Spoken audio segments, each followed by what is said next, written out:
Hare Krishna, Hare Krishna, Hare Bol, dear devotees, Hare Krishna. So, today we have come to the attainment of Shuddhanam Shuddha Bhakti, session 17. So, we had one day off, Sunday. So, today, after one day leave, we have come.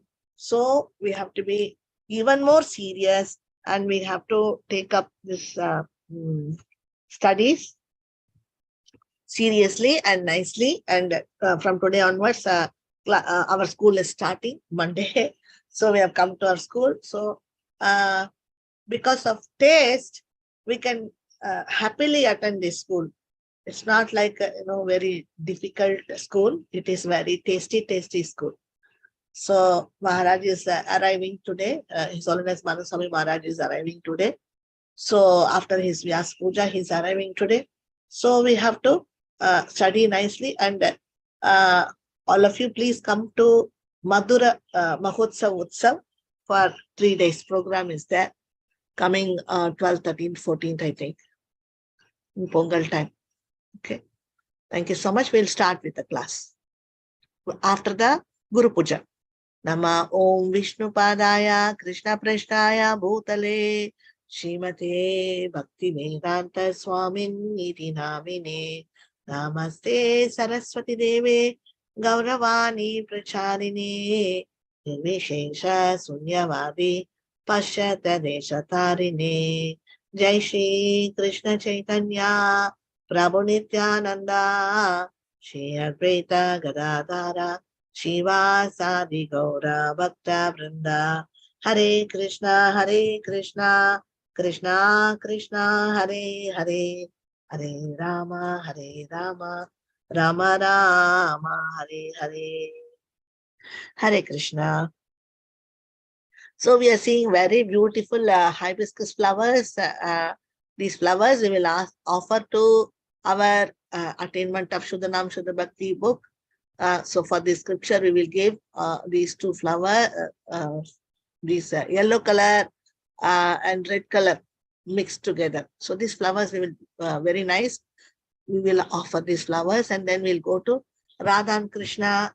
Here also we have something like a samandi flower. We have gendi flower, something. It's a one variety of all these flowers are varieties of gendi flowers. So we can offer these flowers for their lotus feet, Gaurnitized lotus feet. For Radha and Krishna, we can offer this. This is called this is called Pavalamalli in the Tamil. That is one kind of jasmine flower, but this fragrance is very nice. So we can offer this for Radha and Krishna. You can take in your both the hands, you can take lots of flowers and just pour it on Radha and Krishna. It will be very nice for your heart, just like doing Abhishek, no? Just like pouring water, we can pour these flowers. So much flowers are there. So we can offer them very nicely. We will offer them. So here, Krishna is playing with Radharani. So we will be giving, we will be offering this sweet rice with jaggery. We make this sweet pongal. This is called sweet pongal with cashews and grapes. It is very nicely offered in silver plate, silver spoon.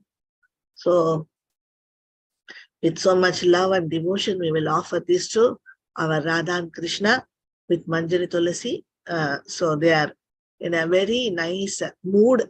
So we can offer this for them. Just to learn this love only, we are learning all this knowledge. So this knowledge is nothing but our love for Krishna. Even learning this knowledge is also our love for Krishna. Okay. So here our founder Acharya Srila Prabhupada comes. So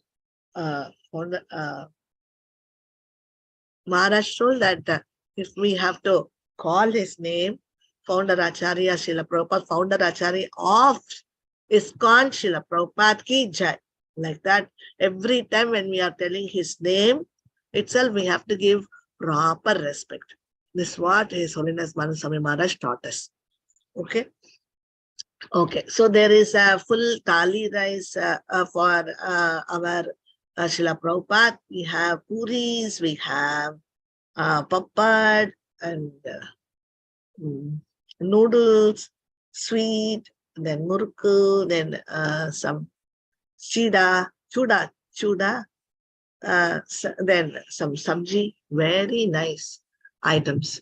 So we can offer these nice items for Srila Prabhupada in this lunchtime. So first we can offer this to Krishna, and then we can take this and offer this to Srila Prabhupada. And then after offering to our His Holiness Manaswami Maharaj, then we can take our Mahaprasad. Okay, here we offer these very nice, wonderful flowers, baby pink color flowers for Srila Prabhupada's lotus feet. So here for our His Holiness Manaswami Maharaj, after his Vyasa Puja, is arriving today in Chennai. So we are going to offer this cake for Maharaj because for his Vyasa Puja, he was not here. So this is the cake, what we can cut it for Maharaj. Okay, so this is with Manjari Tulasi. We can offer this cake for Maharaj. And then after offering it to Krishna, and then we will give to Maharaj. Nice icing has been done. Very nice icing cream. They have done it with all fruits and nuts. Very nice. Okay, so we can offer this to Maharaj. And then here for his lotus feet, we have got nice purple color flowers. This is also some kind of hibiscus only. So you can see that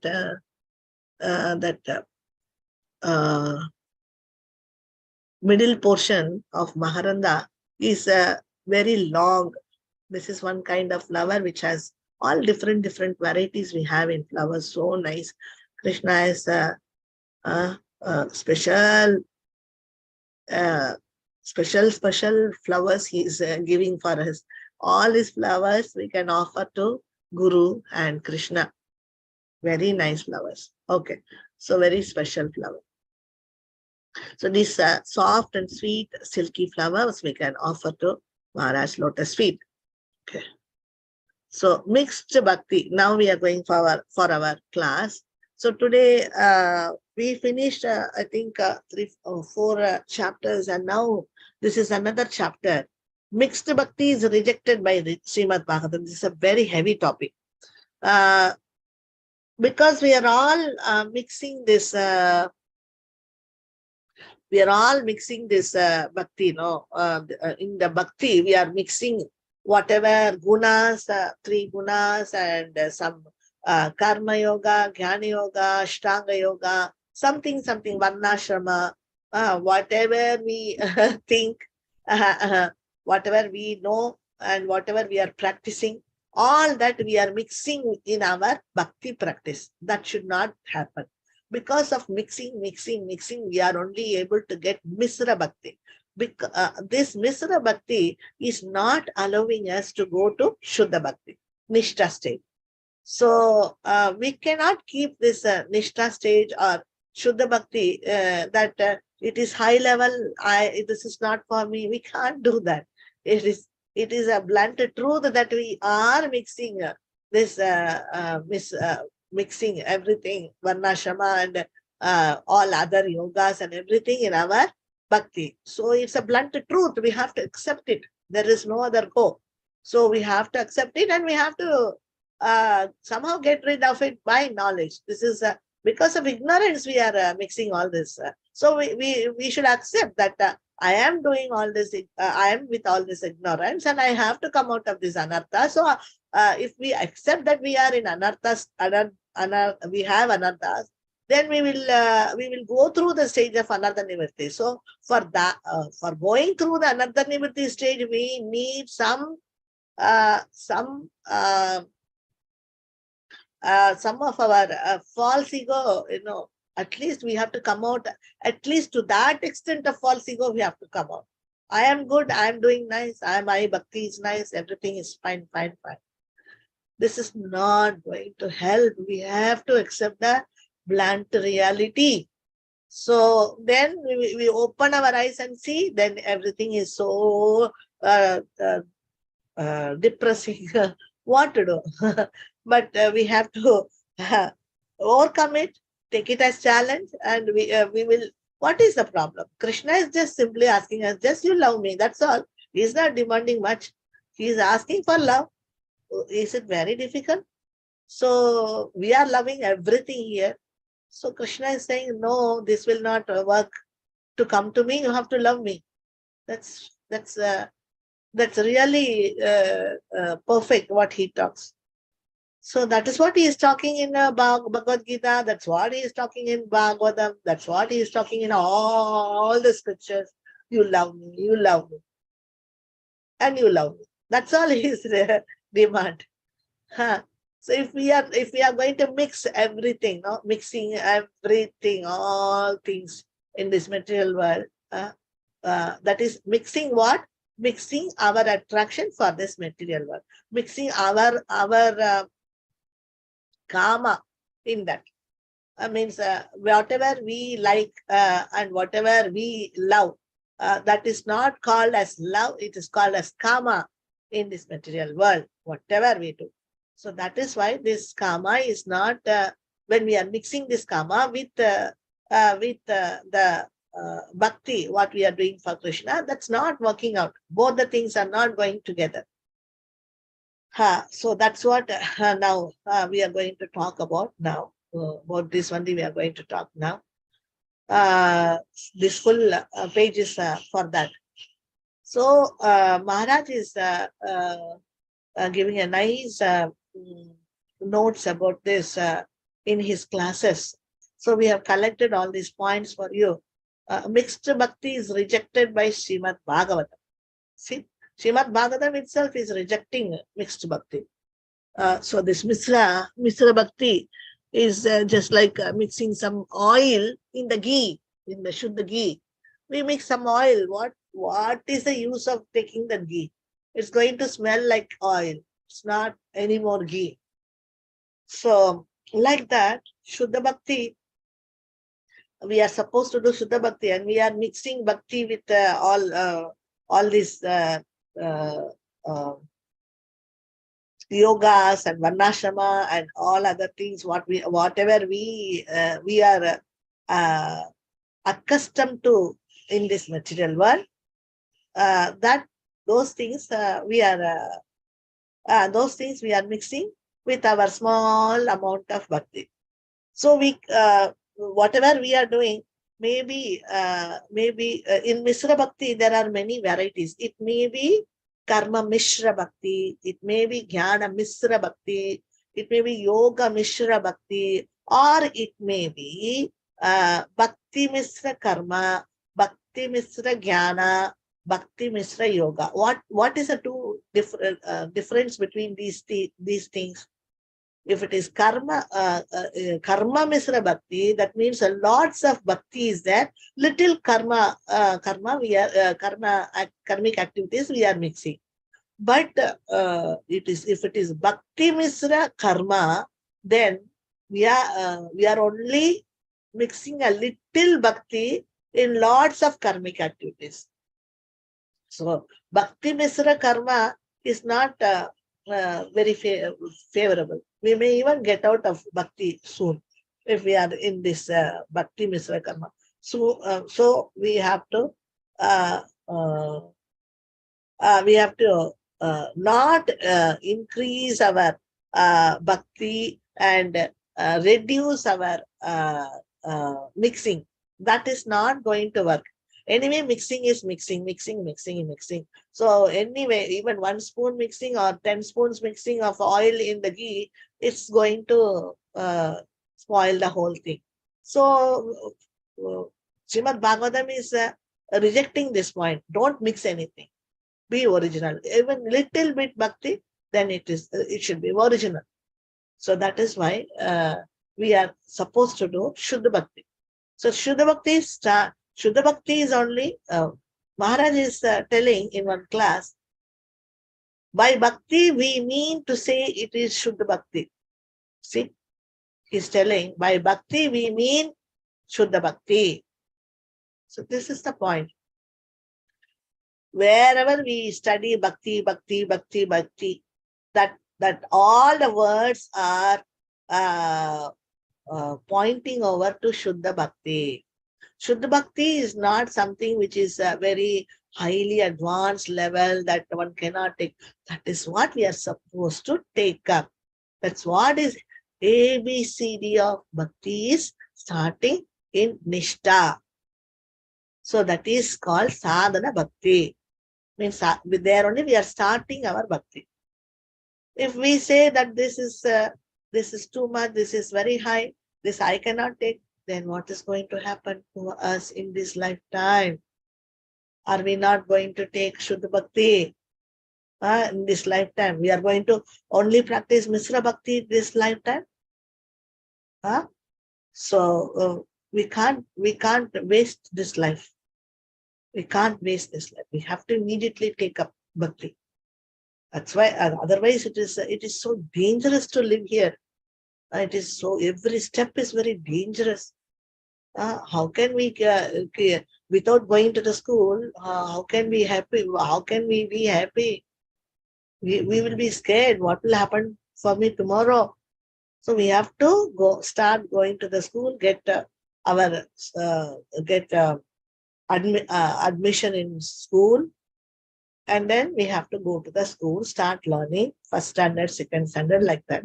So our school is from Nishtha stage only. We are joining the school only in Nishtha stage. Till then, we are in the house doing all sort of funny things, mixing this, that. So we are not going. We have not even got our admission in the school. Okay. So now we will, if on this, all the basics we took now if we study this page, now you will understand because this is a nice basement. We are all the time telling that whatever we are practicing, it is, if it is Shuddha Bhakti, it's very good. Somebody is following the Shuddha Bhakti and taken up Shuddha Bhakti means they are really good. So they are called pure devotees. We can call them as pure devotees, and we can accept them as gurus. And that's what Maharaj is telling in the Harinam Chintamani. This is what our Haridas Thakur is telling. So that devotee is called a Madhyama Adhikari devotee. He knows the Sastras. So we have to be friendly with them, and we have to take this knowledge from them. So otherwise, it is not going to help us anyway if we are going to move with the Kanishka devotees. They are also not delivered because they are practicing something else, and they cannot help us also. So this is also in Harinam Chintamani. Haridas Thakur is telling, unless and until you take up Shuddha Bhakti,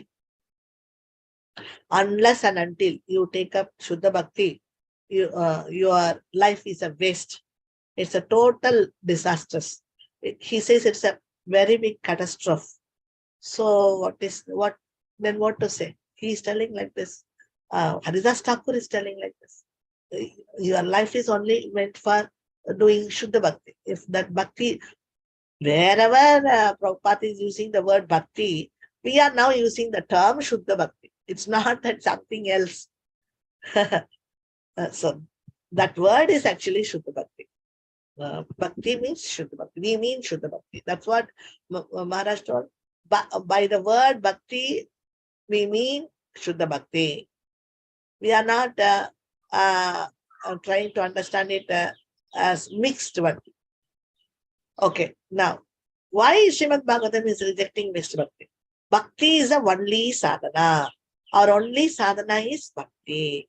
Okay, Bhakti Yoga only we have to do sadhana. We cannot do Karma Yoga sadhana, Jnana Yoga sadhana like that.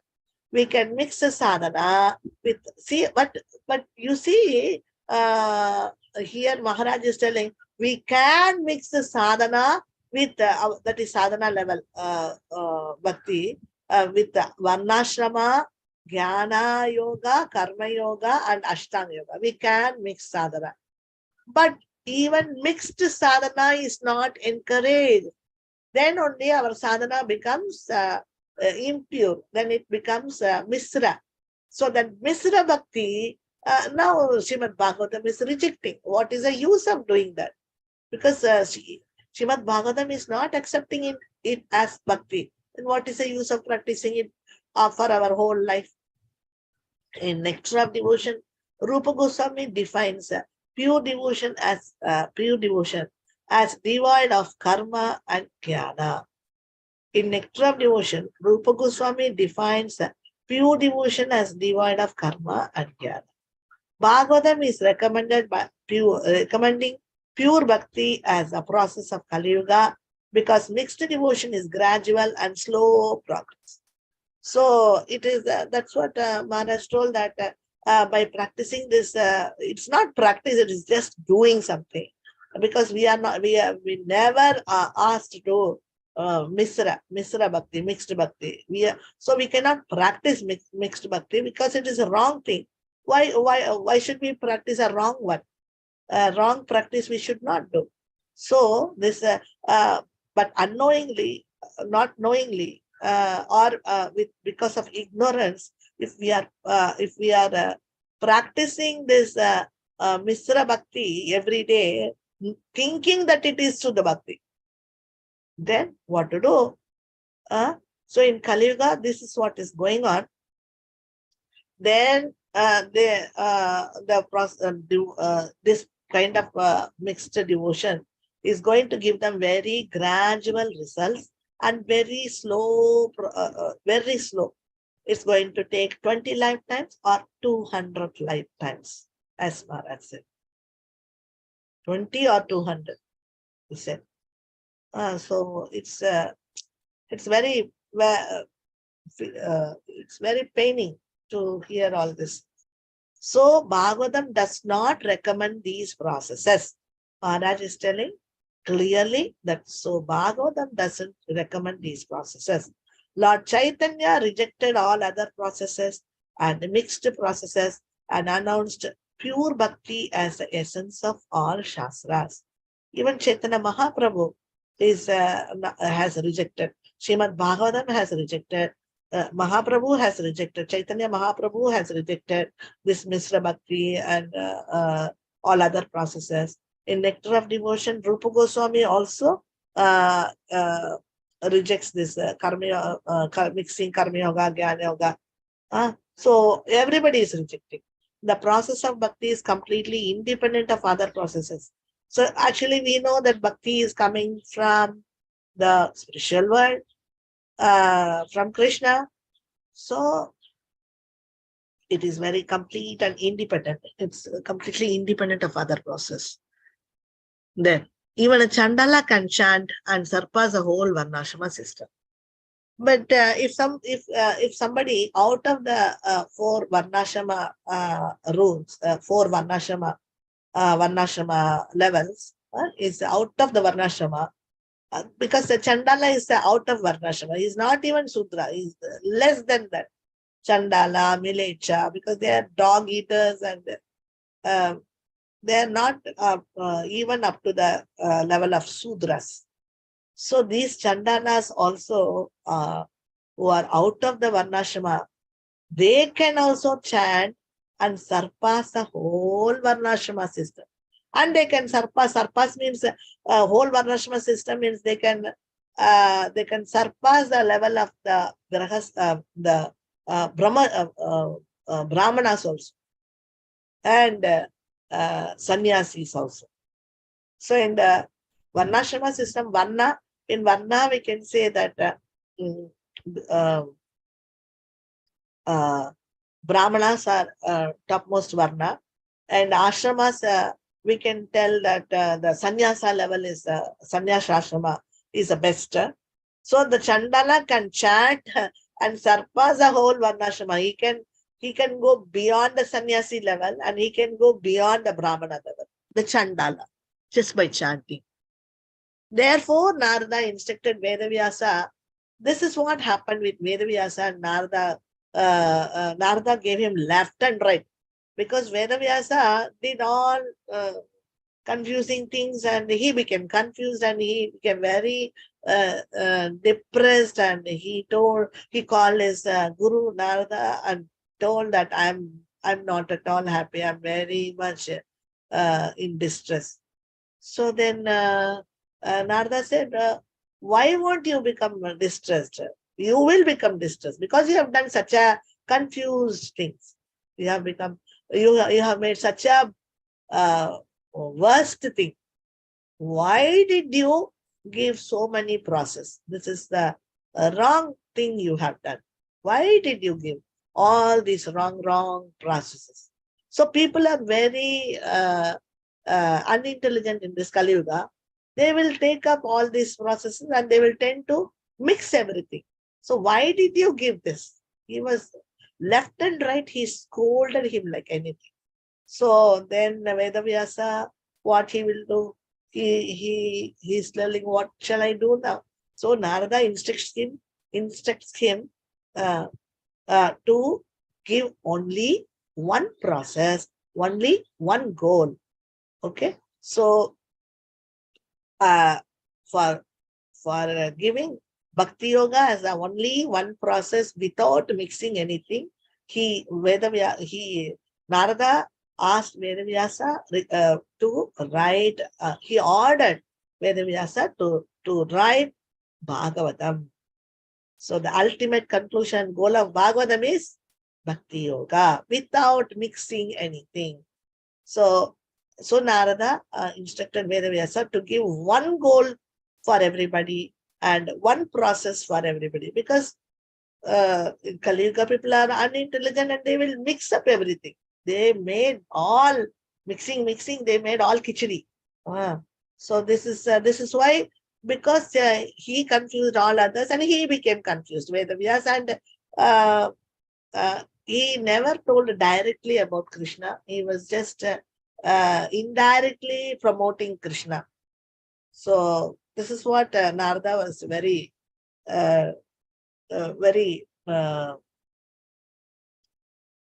unsatisfied. So he said, why don't you give Krishna directly? Promote Krishna directly.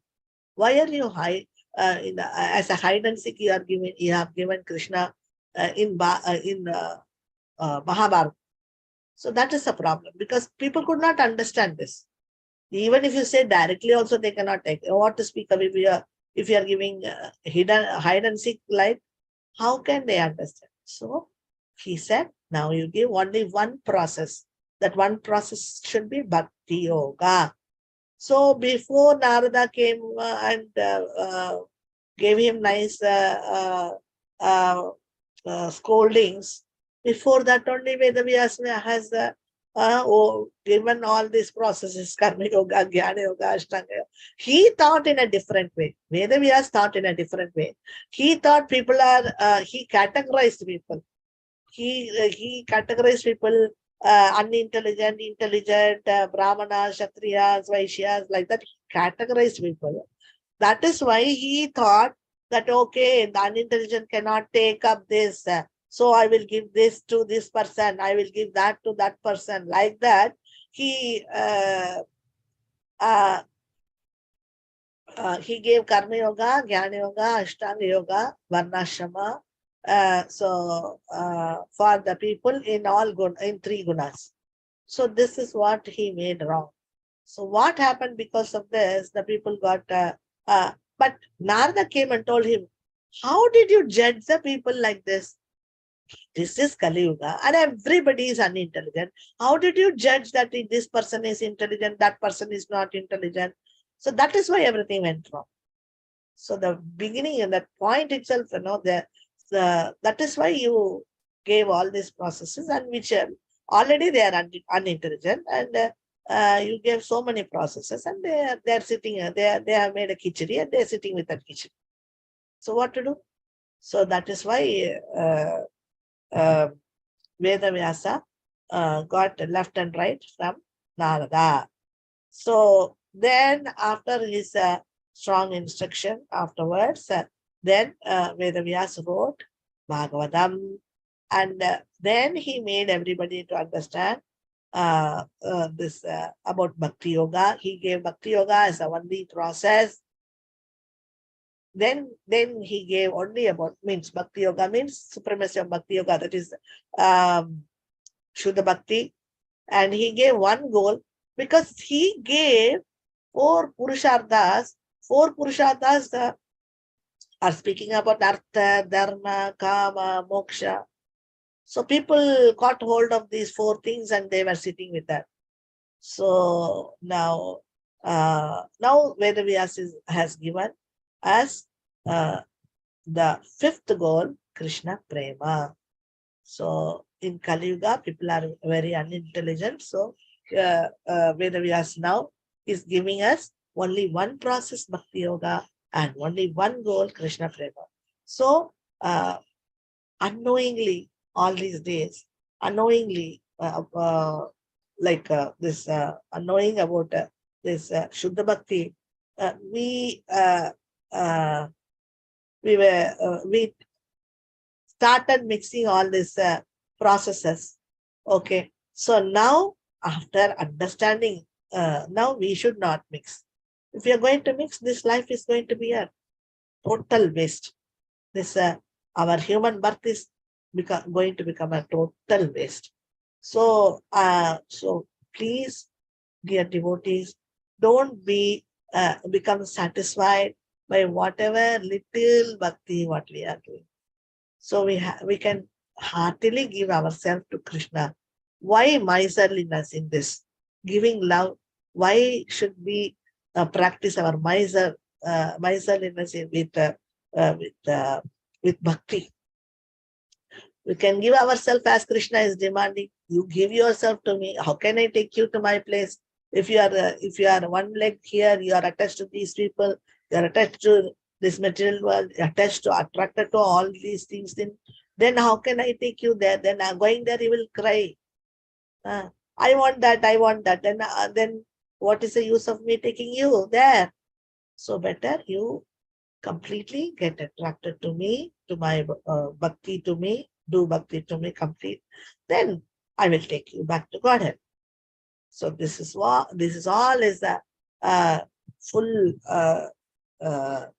argument going argument going between Krishna and us.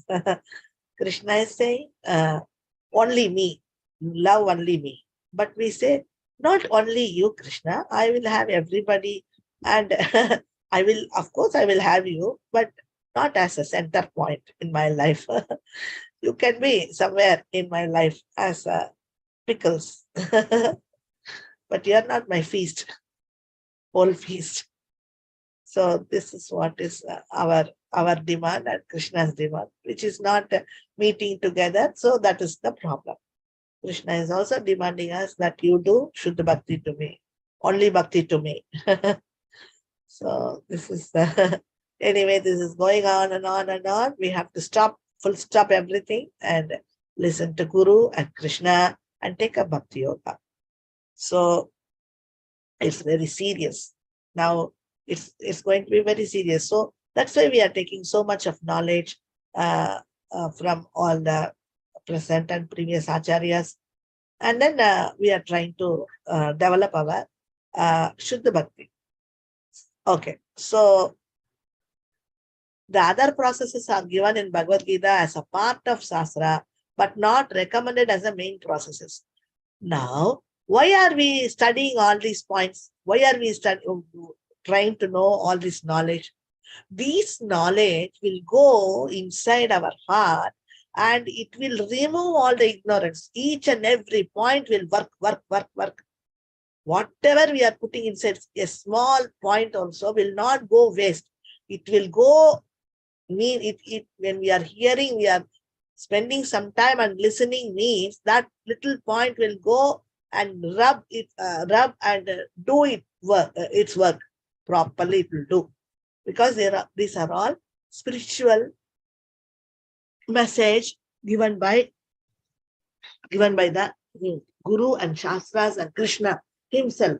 So this will work, whether you want it or you don't want it, it will go inside and work. That is why we are spending some time to listen to all these messages from the scriptures. So what will happen when we are hearing all these informations again and again and again? We will start hating this misra. Okay, we will start, what is mixing? Oh, my Krishna is only asking my love, why am I doing all these things? How many times will Krishna tell this? So one point our heart will get dejected with all these things, and we will, at any cost, Krishna, I will start loving you. At any cost, Krishna, I will give myself to you. At any cost, Krishna, I will start pleasing you. At some point, our heart will start melting for Krishna, Krishna's demands. Okay, that's why we are hearing all this again and again and again. So we should never think that bhakti is dependent upon other processes. We should not mix the process of bhakti with other processes and make it dependent on other things at all. So we should never think that bhakti is dependent upon other processes. Bhakti is never dependent upon other processes, and we should not mix the process of bhakti with other processes and make it dependent on other things at all. We cannot make bhakti is independent. Bhakti is completely independent, and it is we cannot mix other processes. But if we mix, then make bhakti dependent on other things, how bad it is. Bhakti is actually from a spiritual world. It's from Krishna's Swarup Shakti. I just hear many people say, "Oh Mataji, let me somehow get this job. After that, I will become free. Then I will do my bhakti nicely." Otherwise, they will say, "Oh, let me earn some money. After that, I can start bhakti in a full swing." So they keep something. After that, when it will come after that? That means we are saying, "Krishna, hold on. Krishna, stand there. Wait for me. I will finish all these things. My attraction for all these things will one day diminish, and then you come. Till then, you don't come in my way. In my way of enjoying the world." We are asking Krishna to stand beside. Is this the way to behave with Krishna? We are doing it. Afterwards.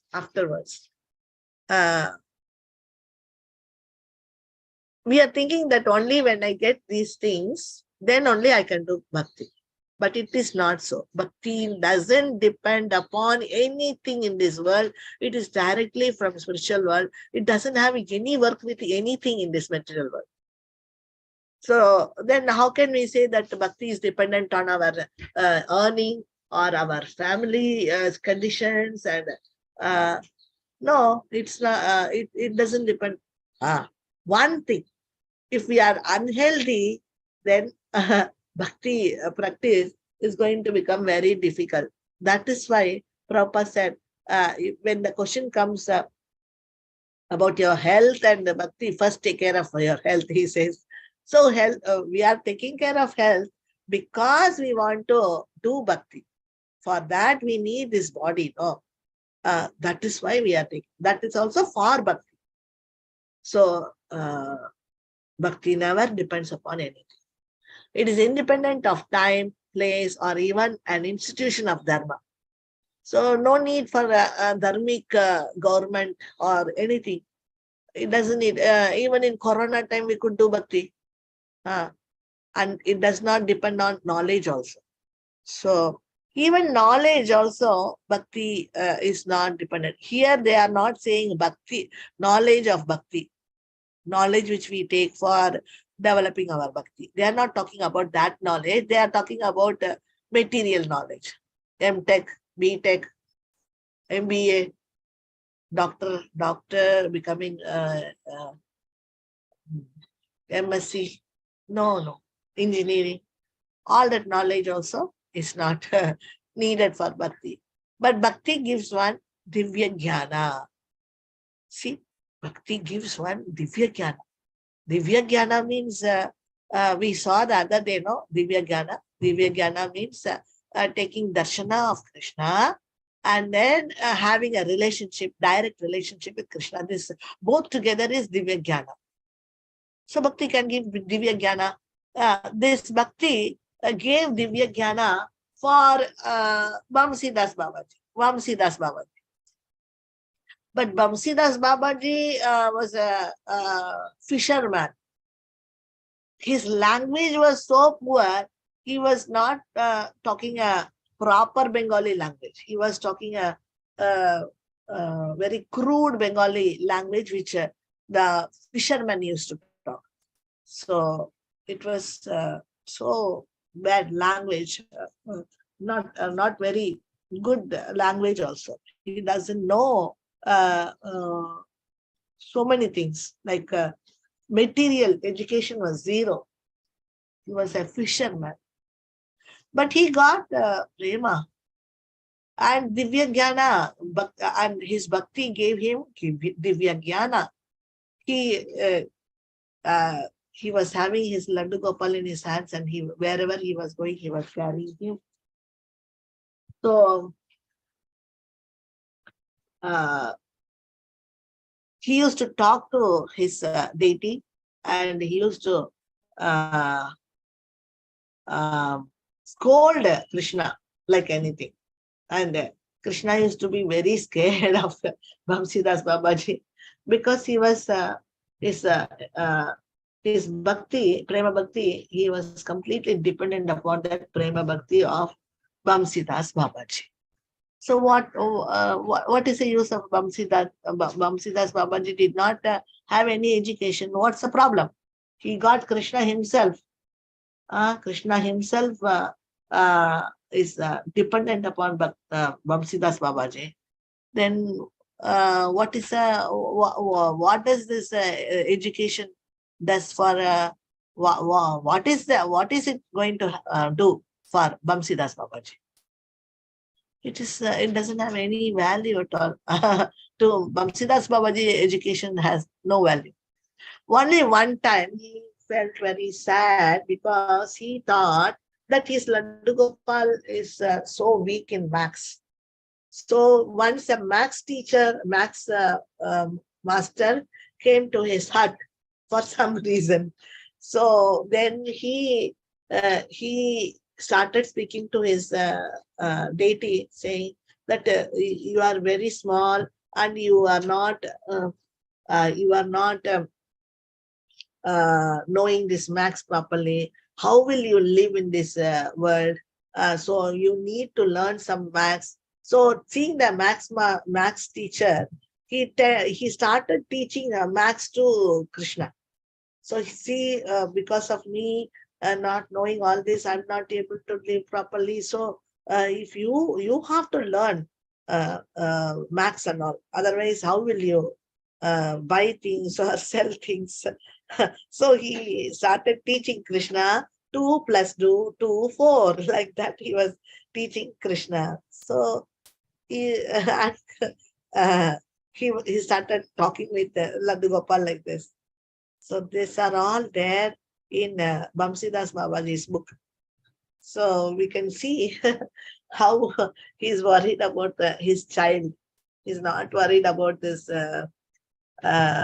his personal uneducational level.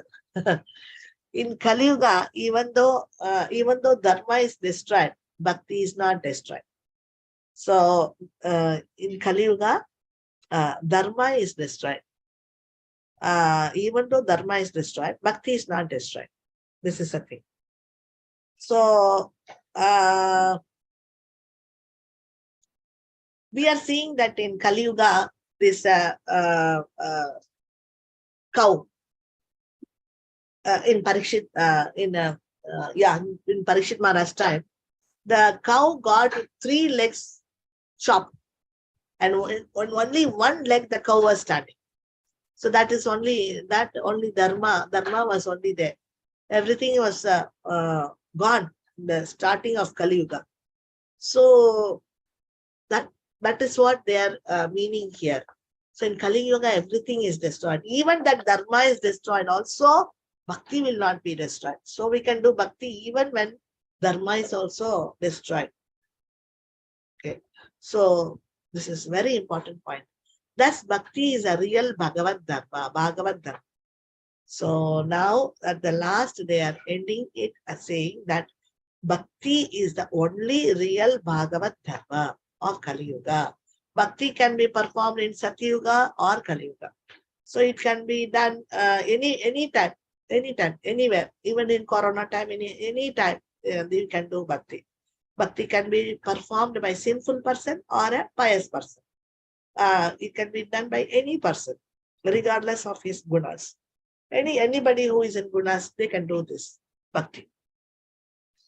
But bhakti, anybody can get. Bhakti means affection for Krishna. Women can get, and villagers, sandalas, they can also do bhakti for Krishna. Other processes may be favorable and support the bhakti process, but bhakti is not dependent upon it. So we can take up some other karma yoga activities also, varnashrama activities also, which are supporting bhakti. Like taking bath every day is supporting our bhakti. No, that's why we are. It's not directly taking a bath is not coming in direct 64 angas of bhakti. It's not coming directly. So this is the thing. So we are taking bath every day, and this is helping our bhakti. So we are not rejecting that. We are not rejecting. If we are not going to take bath, what's going to happen? Our health is going to get deteriorate, and ultimately we will not be able to do bhakti. Exceptional cases are these prema devotees. They are not bothered for their material bodies, because in prema, the body is taken care of by Krishna's Swarup Shakti directly. It no more has any contact with this Pancha Bhutas. Otherwise, in a Bhavan Prema, it is taken care by Swarup Shakti from Krishna. But our bodies, it's taken care of by the products of Maya, that is Pancha Bhutas. Air, water, all these stuffs. Those 5 things are on our body is made up of those 5 elements, and it is running because of these 5 elements. So this is the process. But in Bhavan Prema, no more these 5 elements will take care of our body. Krishna will directly take care of our body. That is spiritual body. This body will become spiritualized. If one does all other dharmas and avoids bhakti, then his life is a complete failure. So if we are going to do all other dharmas and avoid bhakti, then what is the use? If we are not going to do Suddha Bhakti and all other dharmas, we are following everything, we are doing mixed bhakti, and dharmas we are following, mixing bhakti with all dharmas, then our life is a complete failure, they say. This life is a failure. That's all. This life is a failure. We can't go to Krishna. What is the use of this life? Taking a human life, human birth. Very rarely we attain this human birth. What is the use? We did not utilize it fully to go back to Godhead. See how bad, how how it is paining, how much it is paining. On the other hand, if he does bhakti but fails to do other dharmas, he doesn't incur any sin. So if we are doing bhakti and we are not doing any other dharmas, like we are not very good performer, we are not doing our business properly, we are not doing our family life properly, not we are not a proper candidate to move with the society. It's okay. He says that you are successful, your life is successful, ultimately successful. We don't need to take the next life. That's all. Finished. This coming down, coming down, going up, all this big, our voyage will stop. That's all. We are successful. What we are supposed to get, we will attain that goal. But bhakti is primary and other processes are all rejected. So, Shuddha Bhakti is the primary interest for us. We have to give interest only for bhakti, primary interest for bhakti. Other processes are all rejected. So we are rejecting all other processes because other dharmas are Kaitava Dharma according to Srimad Bhagavatam. So bhakti is primary and other processes are all rejected because other dharmas are Kaitava Dharma according to Srimad Bhagavatam. Why Srimad Bhagavatam is rejecting all other dharmas? Because Srimad Bhagavatam says that all other dharmas are Kaitava Dharma. What is Kaitava? Kaitava means cheating. Cheating dharma. Srimad Bhagavatam is telling that if we mix up anything, those dharmas and all are Kaitava Dharma. We are cheating Krishna. We are not cheating anybody. We are cheating Krishna and ultimately we are cheating ourselves. So this is Kaitava Dharma. That is why this other processes are all called Kaitava Dharma. All other dharmas are called Kaitava Dharma. That is why Bhagavad Gita at last Krishna says, Sarva Dharman Parityajam. Just leave all the dharmas. What dharma? Varnashrama Dharma, Kula Dharma, then Yuddha Dharma. So many dharmas are there. So he's asking all the dharmas you leave. You have only Bhagavata Dharma you do. Don't do Kaitava. All other things he's rejecting as Kaitava Dharma. So all processes are ultimately rejected in front of Bhakti. So Bhakti, affection for Krishna, ultimately in front of Bhakti, everything is rejected. Bhakti is predominant and sole for the humanity. Bhakti is predominant and sole for the humanity. Okay. Knowledge of bhakti is the only way to come out of illusion. Knowledge of bhakti is the only way to come out of illusion. Even with all sufferings. So now what should we do to take up Shuddha Bhakti? We have to come out of this illusion what we are now. We are in an illusion that whatever we are doing is bhakti. We are in an illusion. We are mixing so many things.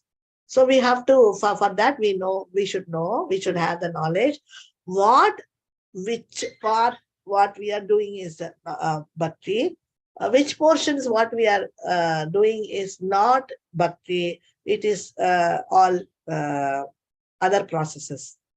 It is which one is karma yoga, which one is jnana yoga, what we are mixing, which one is ashtanga yoga, or which is bhakti. We should know all these things, whatever we are doing. If we don't know which activity is bhakti, which activity is, then if we don't have knowledge, what are we going to do? We are in a total big illusion. So for that, we have to take, first of all, nectar of devotion and study 64 angas of bhakti properly and learn what are the 64, what are all bhakti, and then what are all not bhakti. activities. We should know. Then only we can reject what we should keep. Everything we will know. That knowledge of bhakti. Now, in this page, Maharaj is talking about the knowledge of bhakti. This is another chapter. We are come to the next chapter. Even with all sufferings, people think it's nice to continue to live due to a momentary pleasure. So, with all sufferings also, we are thinking, okay, somehow I will continue to live. Tomorrow, everything will become all right. So that momentary pleasure is, we are satisfied with that, and we are thinking that this momentary pleasure is going to be eternal, or this momentary pleasure is going to help us a lot, and it's going to remove our all sufferings. But that's not going to happen. Our sufferings will go away only when we Maharaj told in one class, Jiva's sufferings, all the Jiva's sufferings will go away when the Jiva is start doing bhakti and gets a spiritual body. This is what Maharaj told. Get a spiritual body, then all your sufferings will go off, he said. So this is a fantastic point. So, because in this material body, we are suffering like anything. So Maharaj is telling you, start doing bhakti and you will get spiritual body. Then there won't be any more suffering. This is nice. So this is what we are supposed to do. Generally, intelligence is taken away by pleasure. So generally, intelligence is taken away by pleasure. So how our intelligence went away, it is because we want that pleasure, momentary pleasure. Because of that, we are ready to undergo any kind of suffering. So it takes a long time for a jiva to understand and come out of this illusion. It will take a long time for the jiva to understand, oh my God, I'm suffering, I'm not happy. I have been trapped in this material world by this Maya, because she is not coming and hugging me. I am going and hugging Maya Devi and thinking that Maya will leave me, leave me, leave me. We are shouting to Maya, but actually I am the one who is not leaving her. I am only going and hugging her. So all these points, it will take a long time for the jiva to understand all these things. Thank God we are with Prabhupada movement. This movement is such a wonderful ISKCON movement is so nice that here all knowledge is available from acharyas, previous acharyas, present acharyas, to remove all our illusion. So what to say, if we would have got cheated by some other movement, and if we would have gone there, what would have happened to us? Just think, Prabhupada has saved us. We have to thank Prabhupada so many times, we can tell. How many times if we gratefully thank Prabhupada also, it is not going to be enough. So the jiva without knowledge is stuck in the material world and don't know how to get out. So what's happening with the jiva? It is without knowledge, so it doesn't know what to do. So it is stuck very badly in the material world and don't know how to get out. Yeah, we are going to this side in this way. We are lost in the deep forest and we are going one direction, and it will go in a blind, there will be a blind end. Then again we'll come back, and then again we'll take another route. We'll go there, then again a blind end, then again we'll come back, or go the other side, this side, that side. We are lost like this, stuck in the material world. We don't know how to get out because there is no knowledge. So in this, from this deep forest, who is going to help us? Only the Guru will help us.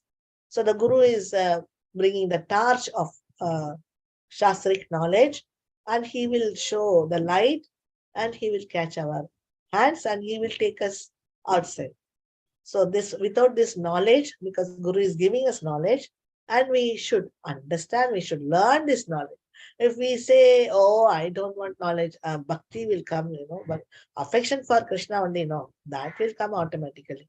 Then in many places, Maharaj is telling that this knowledge itself is bhakti. This is how to do bhakti. Is bhakti. If we really have affection for Krishna, we will go and ask them how to do bhakti, how to love Krishna. We will not ask. So if we don't want that knowledge, that means we are not loving Krishna. We are cheating Krishna. Okay. So one may realize this if a great devotee's mercy is available as knowledge. So the great devotee, oh, I am, please give me mercy, please give me mercy. We are asking all the devotees, yes, devotees telling, we are expecting some magic to happen, but the devotees again and again are giving instructions only. He is giving the knowledge as instructions.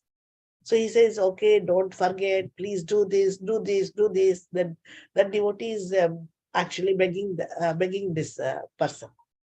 Always asking, do this, just chant every day. Chant like this.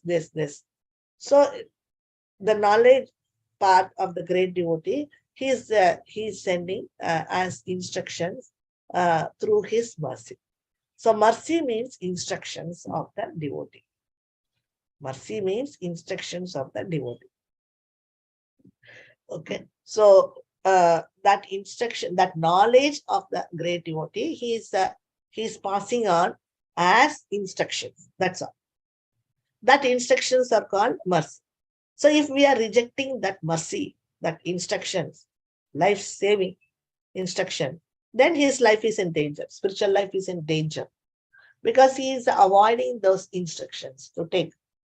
So ultimately we are saying that Guru's instructions is a life-saving medicine of somebody who wants to progress in spiritual life. So this is a life-saving medicine. This instructions. Unless one understands the self, one is in material bondage. So we should understand who we are, how we are related to Krishna, what is Krishna, what is his nature, what is that Krishna wants from us, what is his expectation from us, what is his demand from us, what is his nature. He's very possessive type. He is very possessive. So he is demanding our full attention for him. He doesn't want little attention. He wants full attention. Person without knowledge of bhakti thinks he is liberated. Without knowledge of bhakti, somebody will think, oh, I am liberated. Vimuktamanina. Vimuktamanina. This is a very important word. You can catch up this word. Vimuktamanina. I am liberated. He will think that I am liberated. That means I'm not going to come. I'm liberated. Here afterwards, I'm doing bhakti. This lifetime is going to be the last lifetime. I'm not going to come back. I am going to get liberated. He's thinking that this Misra Bhakti, whatever he is practicing is Suddha Bhakti. So what will happen ultimately at the end of the day, at the final exam, when he has to face the results, what will happen to him? So we have to thank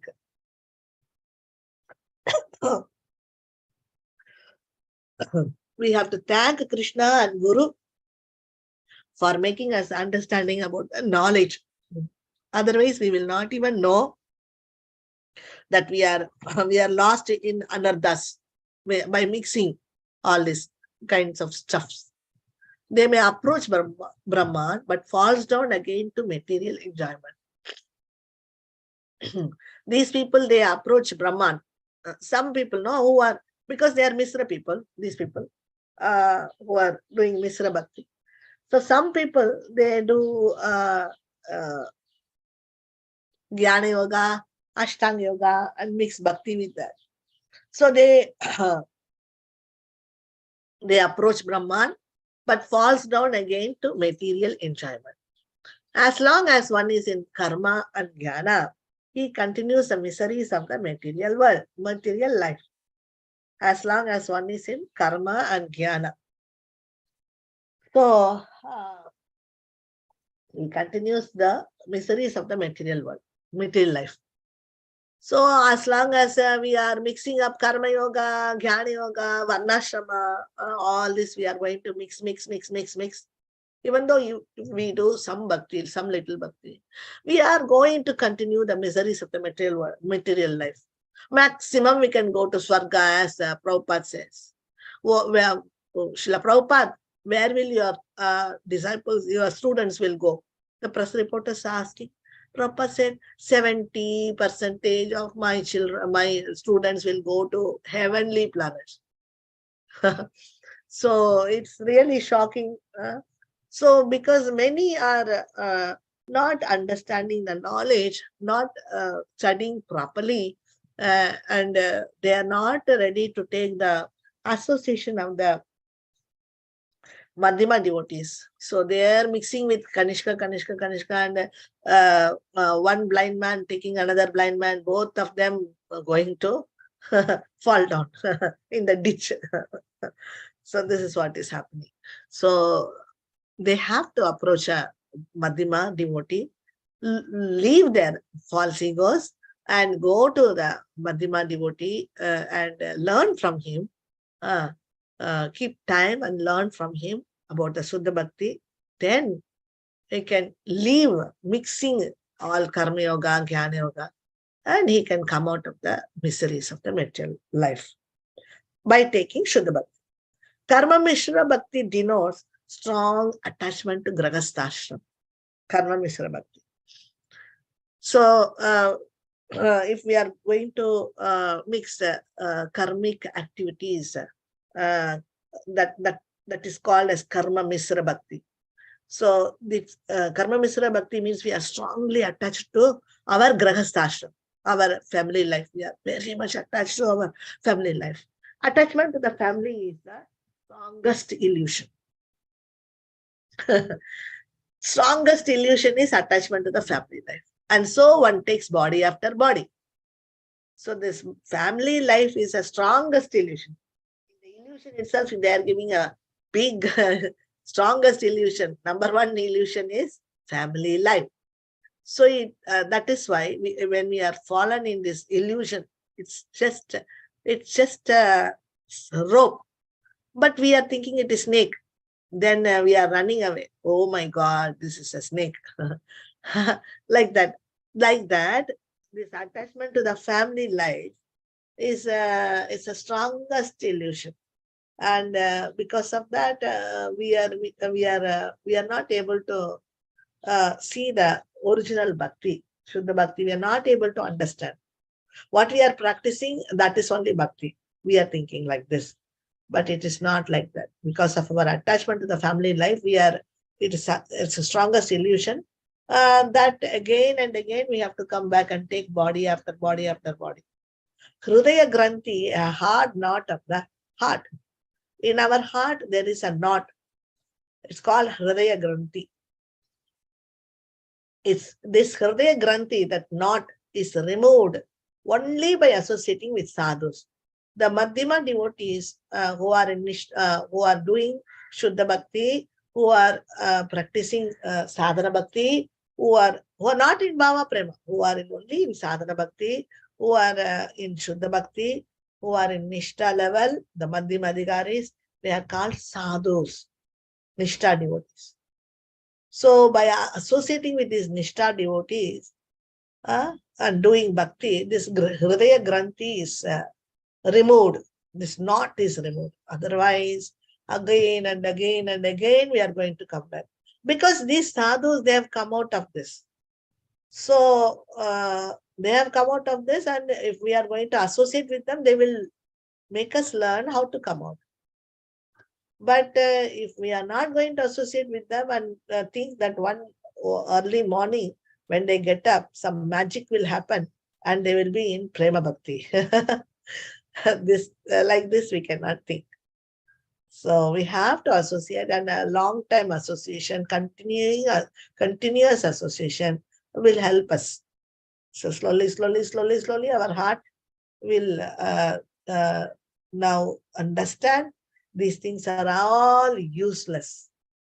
Though karma is glorified as Swadharma, ultimate order of the Lord is Sarvadharman parityaja mamekam sharanam vraja. Though karma is glorified as Swadharma, ultimate order of the Lord is Sarvadharman parityaja mamekam sharanam vraja. So, now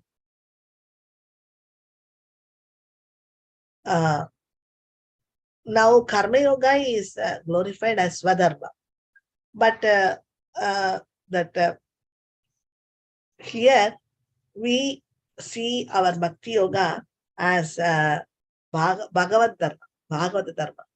But Karma Yoga is glorified as Swadharma. But if it is Swadharma, Karma Yoga is Swadharma, it's my Dharma, I have to do it. It's my Dharma, I have to do it. There is no other way. I'm supposed to do it. Swadharma, I'm supposed to do it. Like that, if we are saying, then why is that Krishna is telling Sarvadharman Paritesha Mamayakam Sharanam Vraja? Why is telling that? Leave that Swadharma. That means we have to think. Think what we are, how all we are attached to this material body and dharma and this and that subtly. Jnanis without topmost understanding must return to the material world. So this knowledge is not there with the Jnanis also. So they are going up, crossing Viraja and going to that space where that effulgence of Krishna is there. There they are going and mixing, and again they are coming back because they are so scared of that place. The whole Chennai, and they are the only person in Chennai. So like that, they are there all alone, and they fall down on their own because they don't want to stay there alone.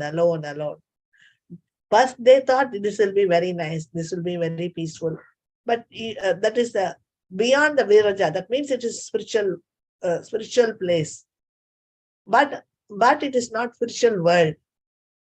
It is in between the spiritual world, the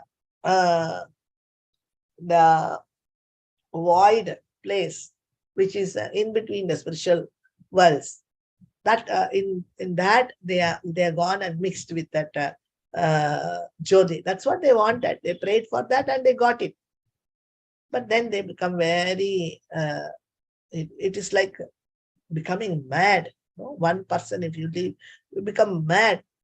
So like that, they return to they wanted peacefulness, but then they return to material world. Even the Jnanis. Speculative knowledge and pious activity do not solve the problems of material life.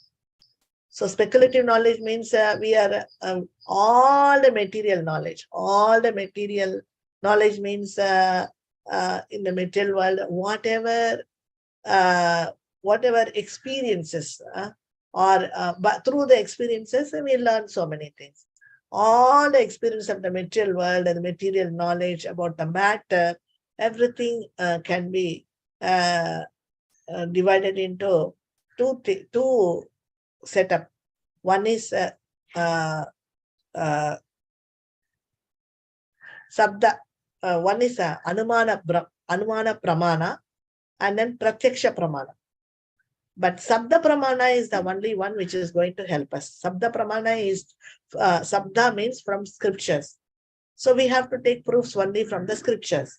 If we are going to take from the material world's personal experience, we all have some personal experiences in our days. So when we are, we believe it only by seeing. That means Pratyaksham. Pratyakshama, if I see something only, I will believe it. Like that we are saying. Pratyaksha Pramana. And then Anumana Pramana. Anumana means speculating. So all this knowledge and all will not help. It's not going to solve our problems of the material life. It's not going to help us. So only the knowledge from the Sastras is the only thing. From Guru it will come, then only it can save us. Other things, all speculative, our own knowledge, our own materialistic experiences, materialistic knowledge, materialistic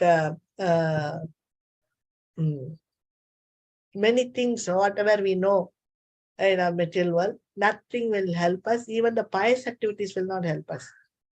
As long as the mind is impure, consciousness is unclear. So mind is impure means consciousness is unclear. So we cannot keep the mind unclear. As long as one is in fruitive activity, he has to accept a material body.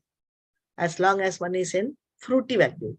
Fruitive activity means karmic activities. When we are doing karmic activities, then we have to get a material body. Be it sinful or pious, karma has its resultant reaction.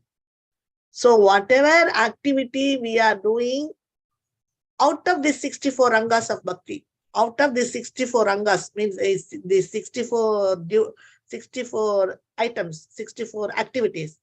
Out of the 64 activities, whatever we do will come under sinful or pious activity. Finished. We are supposed to do only these 64 activities, and other activities may come under pious or sinful. One is unfavorable activities which we do. We shout or we do so many wrong things that is unfavorable. Then favorable, even something or favorably, like you may think that it's not favorable. It may not be favorable for bhakti, but it will bring, it will be pious activities. It will be not sinful activities. So this is what these both items are called karma. So this karma is giving us hridaya daurbalya. It's making our heart weak. So these sinful activities and pious activities, they change into vasanas and get stuck in our life. And these vasanas, they will travel with us for the next life. So these vasanas are standing there to give us resultant reactions, so that they see to it that we take another body. These vasanas, they see to it that we take another body and go through the results or reactions for these activities. Let us think. Let us say we want to donate something for somebody out of bhakti yoga. It's out of we think that is the compassion. But Maharaj says there is compassion can be categorized into sattva-gun compassion, rajagun compassion, and tamagun compassion. So our compassion should be always in Suddha Sattva. Our compassion should be for the jivas, to deliver the jivas, not otherwise in gunas. If we are compassionate in gunas, then we are going to fall down in these two things, sinful or pious. So let us say that I am we are compassionate to somebody and we are giving some money to them, like big amount or small amount, whatever it is we are giving, thinking that that money will help them. So next lifetime will come, because this vasana is going and stuck. It has become, it got stuck into our consciousness, and the soul is carrying it. And the next lifetime we are coming, and we have given 1,000 rupees for that person, no? So now we are supposed to get that 1,000 rupees from him somehow, because we gave him 1,000 rupees. We are supposed to get that 1,000 rupees. This is only for an example. We want to understand it. That is why we are telling all this. It's not that exactly this may not happen like this, or it's like this. Something like this, it will happen. So then what will happen? Then we will become more poorer than, we may become more poorer than him, and somehow get that money from him, and he will help us this time. It may become like this also. So what is the use of donating somebody, and next lifetime we become a beggar to him? What way we are doing good for our soul? By this compassion, what way we are helping ourselves? We are only getting lost by by this tamagun compassion and rajagun compassion and sattvagun compassion. Very nicely Maharaj told about this.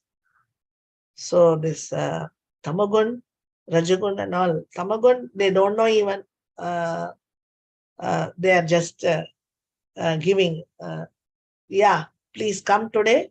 Today I will get you one bottle of wine. We both will drink.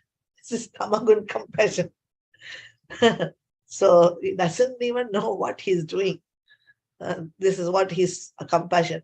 Oh, my friend is without drinking. I am drinking. Today I will feed my friend also with drinking. So like this, Rajagun, we want to give something and then we want a result for that. We want some good name, fame, everything. So Sattvagun also, we are giving something and we don't want name and fame or anything like that, but we are thinking that because I'm giving so many people annadan, like 1,000 people I'm feeding, so I will get a place in Surga or something like this. We are expecting something other than this material world. But again, we are thinking that I will get I will become a Swarga Lokavasi. So like that something we are thinking. So expectations are not in this gross level, but it is subtle level. So like this, we are getting caught in many things and many thoughts and many activities. We are getting caught.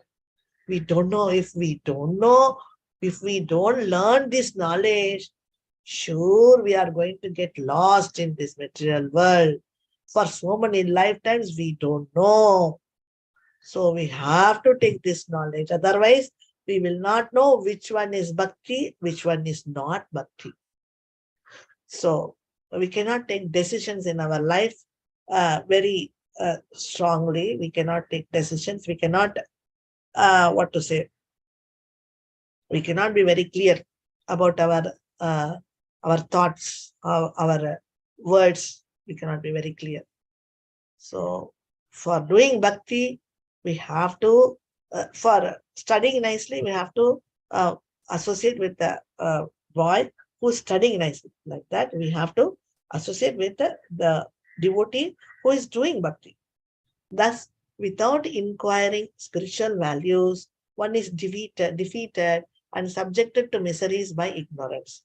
So we have to inquire about our spiritual values, and then otherwise we will be defeated, subjected to miseries by ignorance. By ignorance, we will face all the miseries. So one should be inquisitive to understand his spiritual position. So one should be inquisitive to understand his spiritual position. So we have to be inquisitive to know what we are supposed to do, what we should not do, what is in which level I am in spiritual level, in which level I am, so that it will be easier for us to write that exam. Whether if we know that we are in another nivritti level, then we should know what are all our anarthas and then try to get rid of it so that we can go to nishta state. So like this, we should know our spiritual position. As a blazing fire turns firewood to ashes, fire of knowledge burns all reactions to material action. So everything is knowledge. When we are taking knowledge, slowly, steadily, little, every day we are taking knowledge, then it will go inside that knowledge and it will burn all the ignorance in us. Then we will stop all the activities which will give us a reaction. Means we will get out of our all karmic activities and we will do only bhakti yoga. We will not do those material actions which will give us some reaction. Because we know now, by knowledge we know now what to do, what not to do. This is going to give us this problem. Oh my God, I will not do this. So if we today we learned, what is that we learned?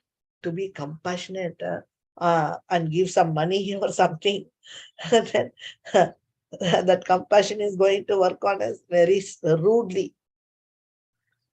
Next lifetime, we will become a beggar and we'll go and take money from him. What is this? It's nonsense. It's without sense. So now we will not do these things.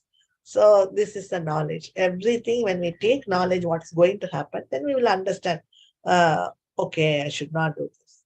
If we are not going to give our ears for taking knowledge itself, we are going to get lost. So the knowledge we should learn is that Krishna is everything and surrender unto him. So now we have to learn only one thing. Whatever we learn, it should connect us with Krishna. It's Krishna is everything and surrender unto him. So we should learn what? Krishna is my everything and I should live to attain Krishna. I should breathe to attain Krishna. I should eat to attain Krishna, my Krishna, and I should live to attain my Krishna. So I should chant. I should live for chanting Krishna's name. I should sleep to chant Shuddhanama. I should get up, or I should eat and have energy just for my Shuddhanam chanting. So Nama is everything for me. Like this and all, we have to be very, very nicely. With this knowledge, we will not keep quiet. This knowledge will go inside and we will be just like a cow. After eating the grass, it will go and sit in one place and it will bring all the stuff what it ate and to the mouth, and it will again and again eat that. So like that, we have to take this knowledge and then contemplate with that knowledge. Contemplate. That's a very good word. Contemplate. Again and again and again, think about that knowledge, and then we will understand that knowledge. Okay? Okay. Today also the time is over because we saw the same things, what we saw very fast on the other day, Saturday. So we finished doing that today. Very little only, but still we are very clear. So we don't need to see this two topics tomorrow. Tomorrow we will start with how bhakti manifests in a jiva. This is very important. Stages in which bhakti develops. The eternal sadhu sangha. So how bhakti develops in each stage, no? That we are going to see. Tomorrow we will see that. Okay. Hare Krishna. Thank you so much, dear devotees. Thank you so much for being with us and to learn this wonderful subject matter. Hare Krishna. Vancha kalpa darupyasya kripa sindhupya cha patitanam pavanebhyo vaishnavebhyo namo namaha. Hare Krishna. Hari Bol.